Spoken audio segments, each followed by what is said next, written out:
When we were doing the work on climate change, we realised pretty quickly that you couldn't do much about reducing the impact of what we do as farmers on climate change unless we could measure the gases, or whether it was carbon or whether it was methane or whether it was nitrous oxide. Until you can measure those, you don't know what to do about it. So we joined up with Savills and the Crown Estates and the East of England Development Agency to develop an online internet-based free carbon calculator.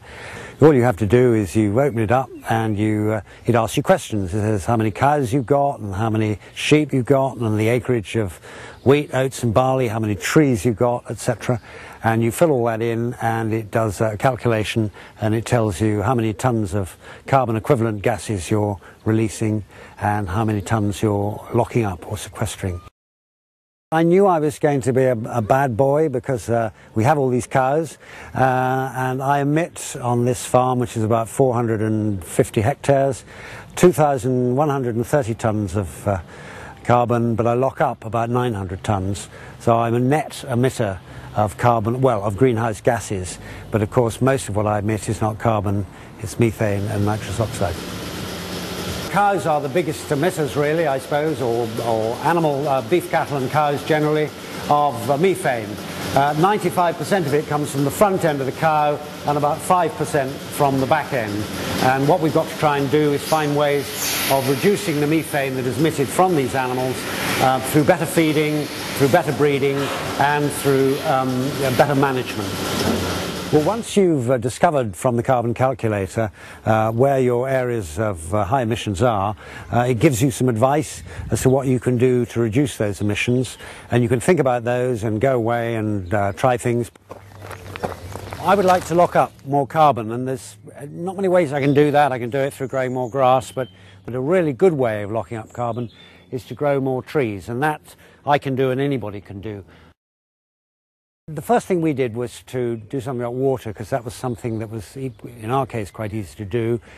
And this is a huge barn, and all the water off the roof runs into the gutter up here, down this downpipe.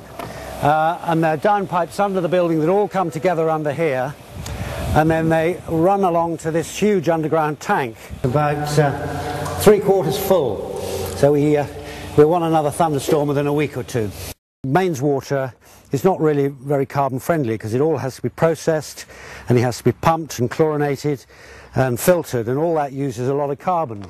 So the only way to get extra water on farm is to drill a borehole, which we did this summer. That will save us using mains water and of course save us money because water gets more and more expensive, so in time it'll pay back its investment. And we built this lake here for water during the summer droughts, which droughts we're going to have in the future. So that was the first thing we did. We've done some arable reversion. Now what that is putting arable land, land for crops, back into grass, because ploughing up land releases carbon, but growing grass stores carbon.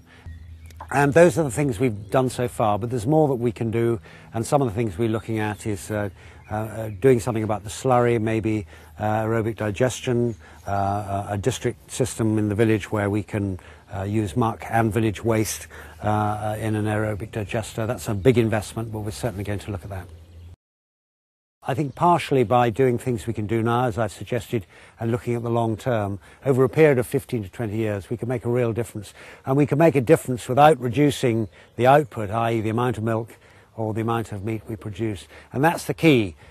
Keep the production up, but the emissions down, and then we're fine. If we start to cut cattle numbers and sheep numbers, all that will happen is in other countries they'll produce more to fill in the gap, and that defeats the object.